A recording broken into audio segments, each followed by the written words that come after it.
quelques jours, les évêques commenceront à se réunir à Lourdes pour l'une de leurs 2 assemblées plénières annuelles. Et donc, comme on a appris il y a une semaine qu'un évêque avait été sanctionné canoniquement, c'est-à-dire par la justice de l'Église, pour des faits graves de nature sexuelle, on a eu envie de dire qu'il faut qu'on fasse pression avant le monde pour que les évêques s'engagent à beaucoup plus de transparence sur les sanctions prononcées au sein de l'Église. Ce n'est pas normal qu'on ne sache pas quel prêtre, quel évêque, quel accompagnateur a été sanctionné, parce que si on ne sait pas, on ne peut pas faire confiance. On risque de confier les enfants qui nous tiennent à cœur, on risque d'assister à la messe, on risque de recevoir la confession de quelqu'un qui est en pédocriminel sanctionné, reconnu comme tel par l'Église. Ce n'est pas normal.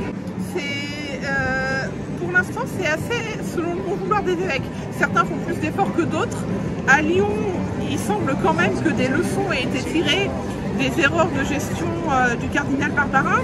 On a eu la preuve l'an dernier que dès qu'ils avaient l'autorisation de la justice pénale pour communiquer, ils le faisaient de manière à être transparents. Mais c'est selon la bonne volonté des évêques du lieu. Donc il y a des diocèses où il y a beaucoup moins de transparence. Il y a des diocèses où les évêques sont beaucoup moins avancés sur ce sujet. Par exemple, à Versailles récemment, ils ont appris que les paroissiens ont appris qu'un curé avait été sanctionné canoniquement. Ils l'ont appris parce que le diocèse a demandé à ce que personne ne vienne aux obsèques en disant les obsèques auront lieu en tout petit comité parce que ce prêtre a fait l'objet d'une sanction canonique, donc ne venez pas.